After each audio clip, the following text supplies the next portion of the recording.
بسم الله الرحمن الرحيم. في البداية برحب بكل السادة الحضور الحقيقة اللي مشرفينا النهاردة في يوم بعتبره يوم تاريخي بالنسبة للنادي الأهلي وبالنسبة لي أنا شخصيا. بس قبل ما أتكلم كنت عايز أسأل سؤال كده. في حد من السادة الحاضرين حضر ماتش في استاد التتش بالجزيرة ولا مفيش حد حضر؟ في عدلي القيع اهوت وخالد وهشام سعيد ما شاء الله واللي هو سفير النور ما شاء الله. كان الملعب بتاعنا في التتش الحقيقة كان ما بيخلاش يوميا من الجماهير. ملعب التتش في المباريات الملعب فل، في التدريب الملعب مليان. الكلام ده أنا بتكلم على السبعينات من سنة 71 لما ابتدينا يعني وقتنا مع الفريق الأول بالنسبة للنادي الأهلي. عموما كويس إن في ناس حضروا عشان أنا كنت حاسس إن أنا عجزت زيادة، لكن كويس إن في ناس عجزوا معايا. بس كمان عايز اتكلم مع حضراتكم. طبعا بشكر كل الناس اللي كلموا سعاده الدكتور الوزير وكل الساده اللي اتكلموا، ايمن ومحمد. بشكر يعقوب السعادي وبشكر شريف لادارتهم لهذا العمل يعني الاعلامي. عايز احكي لحضراتكم قصه، عايز ابتديها كقصه يعني. يمكن انا دخلت النادي الاهلي كلاعب سنه 71. زي ما قلت الملعب التتش لغاية دلوقتي الملعب كامل في ذاكرتي يعني. وانا كنت واحد من الناس اللي كنت مجرد بس ان احلم ان انا امشي جنب سور النادي الاهلي، مش ده يحصل وكمان ادخل النادي وكمان ابقى لاعب، وكمان بفضل الله سبحانه وتعالى وبفضل جماهير النادي وبفضل زمايلي اللي موجودين وبتشرف بيهم، بفضلهم جميعا حققت حاجات الحقيقة أنا ما كنتش متخيل إن أقدر أحققها، وكمان حاسس إن هي يعني أكتر من حقي يعني.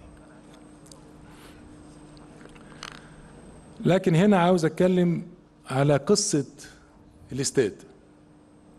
الحلم ده ابتدى سنة 76 رحمة الله عليه. الفريق مرتجي كان تواصل وكلم السيد وزير المحافظ القاهرة وطلب أرض جديدة علشان إنشاء استاد النادي الأهلي.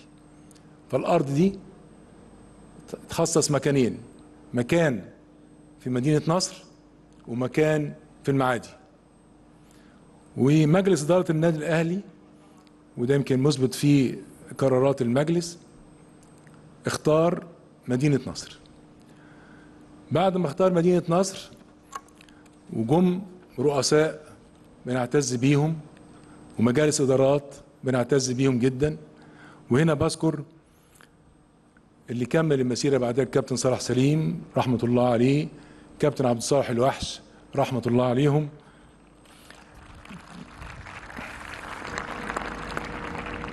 وابتدوا في حوار من 88 لغاية 92 في ازاي يتفاوضوا عشان يتم انشاء الاستاد في مدينة نصر. ولكن بعد كل الفترة دي هيئة الطيران المدني رفضت ان يكون هناك ارتفاعات في هذا المكان، طبعا عشان المطار وكمان مطار الماظة، فكان من الصعب. مجالس تانية ابتدت تيجي وابتدت تفكر طب الاستاد يروح فين. علشان كده فكروا في ساعتها كلنا واحد انها تكون في 6 اكتوبر. الكلام ده كانت الفكرة سنة 92، كانت مجرد فكرة. بعد كده خدنا الارض اللي احنا فيها النهاردة وعلى مساحة كبيرة، لان كان المستهدف نادي واستاد. ده كان المستهدف اللي كان موجود عشان كده الارض مساحتها 128 فدان. وزي ما قال اخونا محمد ان في منهم 43 فدان يزيدوا ينقصوا حاجه بسيطه يعني، لكن الباقي كله لخدمات او خدمه اعضاء النادي الاهلي. الارض خدناها سنه 2004 وخدناها في وجود مجلس اداره برئاسه الكابتن حسن حمدي، ربنا يديله الصحه. انا بشكر جدا، النهارده كان حريص جدا انه يكون موجود، للاسف عنده ظروف صحيه وعشان كده بعت ابننا تيمور حسن حمدي موجود معانا. ابتدينا ان احنا نفكر ازاي يكون الاستاد في اكتوبر في الشيخ زايد.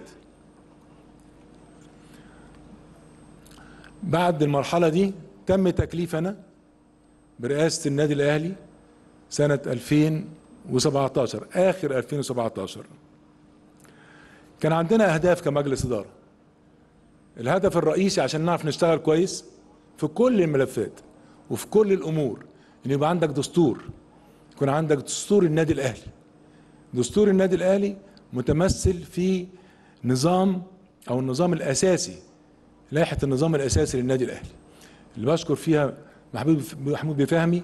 كان في لجنه مكونه من ساده يعني افاضل قانونيين، محمود بيه كان بيرقصهم، وقدموا لنا دستور وقدموا لنا لائحه النظام الاساسي للنادي الاهلي.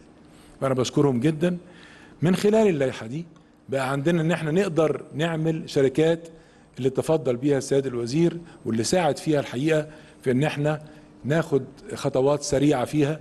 فعملنا اكثر من شركه، منها شركه الاهلي للمنشآت الرياضيه. طيب نفس المشكله واجهتنا، الارتفاع، لان الارتفاعات اللي كانت موجوده في الشيخ زايد هي 6 متر بس، 6 متر فقط. عشان تعمل استاد ازاي يبقى 6 متر؟ عشان نعمل استاد فكرنا من زمان جدا عشان نوصل ناس متخصصه، يعني نحفر جوه الارض ونحفر تحت اكتر من 25 متر عشان نبني الاستاد بتاعنا. طبعا ده كان امر في منتهى الصعوبه. ويوميها الحقيقه انا فوضت من مجلس اداره ان انا اروح لاكتر من جهه مسؤوله، ورحت وقعدت كتير وقعدنا على مدار يمكن سنه ونص او سنتين عشان نحاول ناخد موافقه ارتفاع. وده اللي حصل الحمد لله رب العالمين. هيئه عمليات القوات المسلحه في مارس 21 ادونا موافقه لارتفاعات 30 متر. ده الامر الاساسي.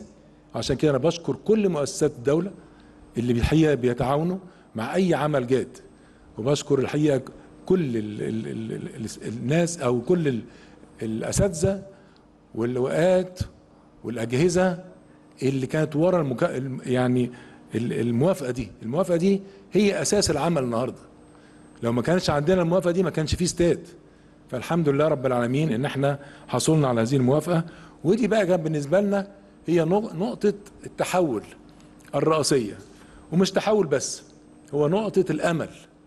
الامل ابتدى يبقى في عينينا، والامل ابتدى يبقى في دماغنا، عايزين نتحرك. عشان كده ابتدينا ان احنا نفكر، عايزين جهه مسؤوله، عايزين هيئه مسؤوله، اللي هي انشأنا شركه الاهلي للمنشآت الرياضيه. طبعا الشركه فيها قامات الحقيقه بنفتخر بيها كلنا، ومن افضل الخبرات اللي موجوده في مصر والوطن العربي، مش عايز اقول برضو كمان في العالم. عايز ابتدي بالاستاذ ايمن اسماعيل. ايمن اسماعيل انا كنت محضر كلام اقوله عشان ايمن، لكن ايمن يعني خصني بعبارات انا يمكن ما استحقهاش، ولكن بشكره جدا عليها. ومحمد كامل قال على ايمن اسماعيل على الترابيزه انه يعني ايه صعب جدا. هو طبعا كلمه صعب انه يعني دمه تقيل على الترابيزه، بس بصراحه انا كنت مبسوط من الدم التقيل ده، لان الدم التقيل ده او الصعوبه دي انه من حرصه على النادي الاهلي، ومن حرصه عليا انا شخصيا. كان كل حرف، مفيش حرف بيعدي ايه اللي كان بيقف عنده وازاي نحطه في الطريق السليم بتاعه. فانا بشكره جدا. مع ايمن في الدكتور احمد يوسف عبد العظيم، وفي دكتور خالد سر الصيام، وفي الاستاذ محمود عبد الله، وفي المهندس كمال مصطفى، والاستاذه مي سامي، والمهندس حازم هلال او اخويا الصغير حازم هلال. الحقيقه انا اكتشفت شخصيه عايز اقول عبقريه في مجاله في انتخاباتنا سنه 2017. الشركه عشان تبتدي تشتغل كنا احنا كمجلس اداره النادي الاهلي فوضنا لجنه من المجلس ومن الاداره التنفيذيه برئاسه المهندس محمد سراج علشان يبتدوا يحطوا رؤيتهم وافكارهم بالنسبه لموضوع الاستاد. واول ما الشركه اتعملت قاموا بتسليم ملف كامل للشركه اللي حصل الفتره اللي فاتت ايه، وعشان يبنوا عليه وعشان يتحركوا على ما تم يدرسوه مع بعض. يعني علشان كده يعني قطعنا كمان مشوار كبير جدا في التصميم. تصميم مش بس الاستاد، المدينه الرياضيه اللي فيها غير الاستاد فيها مستشفى وفيها متحف وفيها مدرسه وفيها جامعه وفيها فندق ان شاء الله. كل ده موجود وكل ده متحضر له ملفات كبيره جدا. لسه هنقعد بقى وهنناقشها ان شاء الله هننهي هذه الامور باذن الله في اسرع وقت. وكل الناس متعهده على كده ان احنا مفيش حاجه ان شاء الله توقفنا. اي حاجه ممكن تظهر هنحلها، وهنحلها باذن الله بتعاون الجميع مع بعض ان شاء الله. هنا عايز اقول حاجه مهمه جدا. حق جمهور النادي الاهلي،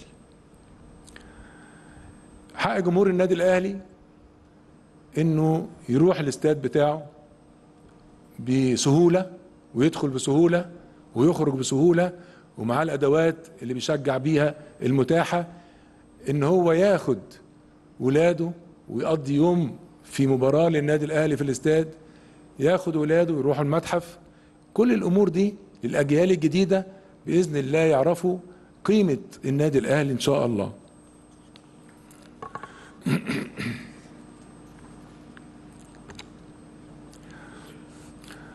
هنا ارجو من حضراتكم بقى كمان نرجع لاصل المشكله اللي وقفت ناس كتير واللي بتوقف كل مشاريع كبيره جدا بتقف. التمويل. ازاي يبقى فيه تمويل؟ هنا اتكلمت مع شركه الاهلي للمنشآت الرياضيه مجلس اداره ازاي يختلقوا يعني افكار ورؤى تمويليه مبتكره. ده دورهم مع ادوار اخرى طبعا كثيره يعني.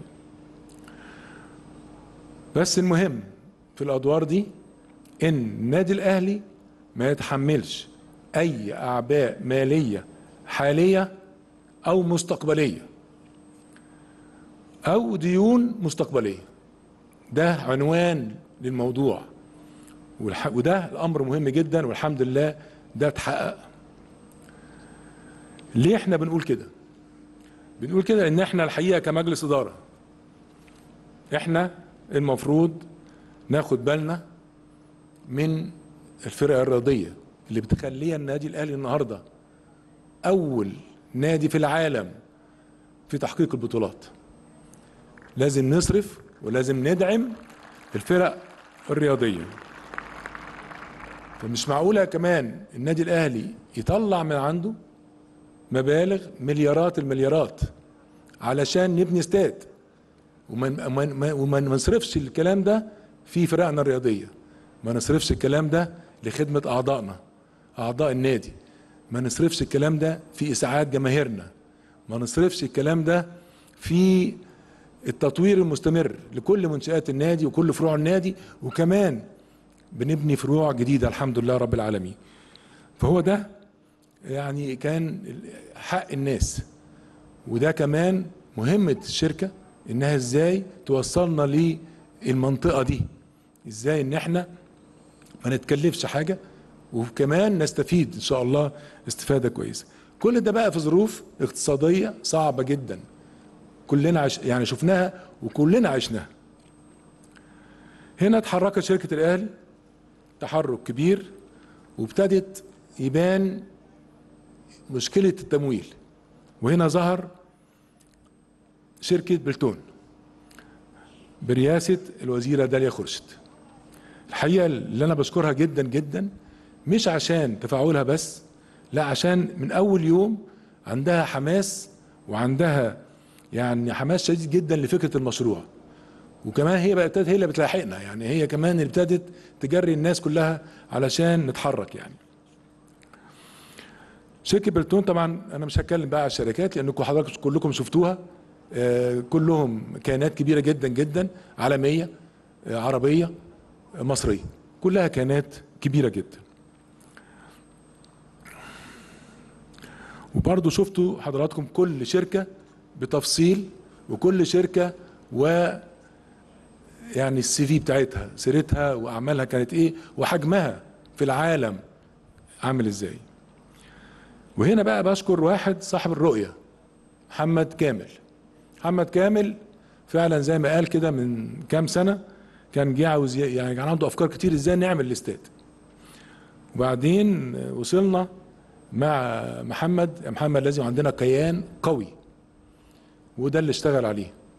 فاصبح النهارده عندنا شركة الاهلي او شركة القلعة الحمراء، بقى كلها كيانات برضو وقامات كبيرة جدا حاضرين في وسطينا، فانا بشكرهم جدا على مجهودهم.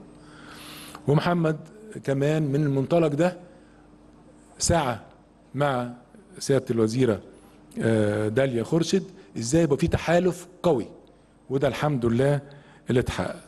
محمد هو شاطر، وشاطر جدا في التسويق والاستثمار، وشاطر جدا في الحلم، بس عايز يكون الحلم ده ليه ضوابط، لان احنا زي ما هو قال الناس هتسالنا، ولازم النهارده يفهم ان هو هيسال زي ما كل الناس هتسال. لازم نبتدي نشتغل بحرفيه وبحب علشان باذن الله نشوف الحلم ده متحقق ان شاء الله. هنا كان طبعا صعب جدا ان احنا يبقى كل الكلام ده سهل، لكن العمل الفعل نفسه عامل ازاي. كان في بعض عشان نوصل النهارده للاتفاق الاطاري اللي فيه اكتر من 30 صفحه اتعمل. هنا لازم اشكر حقيقة الدكتور خالد سر صيام، وهو واحد من اعلى الكوادر في العالم وكوادر احترافية، واللي اشتغل على مدار شهور كتيرة مع التحالف مع الدكتور بهاء ازاي يحطوا اكتر من 30 صفحة كاتفاق اطاري، وهو ده اللي تم. بعد الخطوة دي، وده ما كان اللي بيقوله برضو المهندس ايمن اسماعيل، النادي الاهلي والمؤسسي، النادي الاهلي خلاص وثق في شركة، عمل شركة، اداها المسؤولية، تبعناها، وكنت انا المسؤول بقى يعني مفوض مجلس ان انا معاهم باستمرار. اشتغلوا ووصلوا خلاص اللي انتوا شفتوه النهارده. فعملنا برزنتيشن كويسه، وعملنا تصور، وتم عرضه على مجلس اداره النادي الاهلي. وخلي بالكم الكلام ده كله من 4 ايام بس، 4 ايام فقط، لان احنا كان قبليها كان عندنا لسه ما وصلناش لبعض الحلول في حاجات معينه. فمن 4 ايام وصلنا لده، اتعرض على مجلس اداره، مجلس اداره مشكورين بالاجماع وافقوا على الفكره اللي بتطرح على حضراتكم النهارده. طيب ايه بقى هي الخطوات اللي جايه؟ الخطوات اللي جايه زي ما قلت محتاجه شغل، وشغل كتير جدا. ولكن عايز الاول قبل ما اتكلم على ده، عايز اتكلم على، انا قلت في البدايه يوم تاريخي للنادي الاهلي وليا انا شخصيا.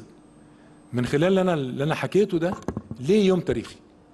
يوم تاريخي يا جماعه لو احنا افتكرنا اخر مباراه اتلعبت في استاد التتش، ما اعرفش حد فاكرها ولا لا، رسميه، مباراه رسميه، فاكرها يا عدلي انت؟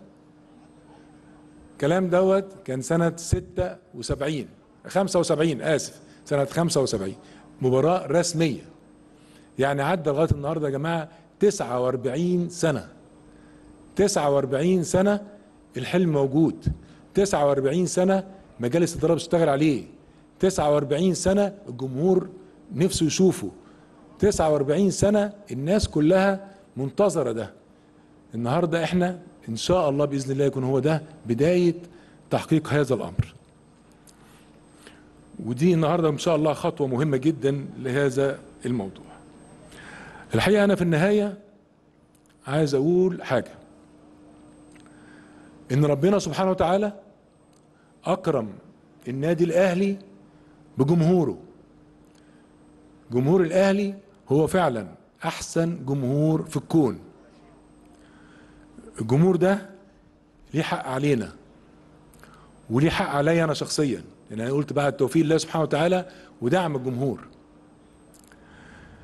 أنا زي ما قلت ربنا أكرمني بحاجات كتير من يوم ما دخلت النادي، يمكن ما استحقش كل ده، كل الكرم ده، ولكن الحمد لله رب العالمين. هنا أنا ما فضلش بالنسبة لي غير حاجة واحدة، حاجة واحدة بس نفسي تتحقق ونفسي أحققها مع زمايلي، إن أشوف النادي الأهلي بيلعب في استاده. ده أمر مهم جدا بالنسبة لي وأمل كبير جدا بالنسبة لنا. ساعتها بس هحس إن إحنا كلنا، وأنا بقول معايا بقى زمايلي أعضاء مجلس إدارة، وأي واحد ارتبط اسمه باسم النادي الأهلي، أي واحد ارتبط اسمه بقى عنده اسم شهرة، لأن ده النادي الأهلي وده جمهور الأهلي. فكل زمايلي وأنا أولهم إحنا عندنا دعم كبير، واحنا يعني عندنا كمان مهمة كبيرة جدا ان احنا لازم ننقذها عشان جماهيرنا. لكن كل اسم مر جنب النادي الاهلي هو استفاد من النادي الاهلي. علشان كده النادي الاهلي من حقه علينا احنا كلنا نشتغل، حتى لو اشتغلنا بازمنه وباوقات وادينا فكر وادينا رؤيه وادينا، يعني بيقول مثلا ايمن وبيقول محمد كامل احنا فعلا التقينا في وانا بتعالج، وانا على فكره طالع تاني من اللي جايين دولت. المهم احنا كلنا هنحس، وانا ساعتها بصراحه احس لو اتحقق حلمنا وشفنا او شفت، حتى لو كنت قعيد يعني شفت بس مجرد مباراه في النادي الاهلي في الاستاد الاهلي، ده بالنسبه لي احس ساعتها ان انا رديت جميل للنادي ورديت جميل للجماهير، وكمان شكرت الله سبحانه وتعالى على كل امر فيه توفيق ربنا اكرمنا بيه. الحمد لله رب العالمين. يا جماعه انا تاني بشكر كل الحضور، وبقول ان احنا عمرنا ما كنا قريبين من حلمنا زي النهارده. عشان كده انا عايز اقول استادنا وهنبنيه سوا باذن الله. بشكركم والسلام عليكم ورحمه الله وبركاته.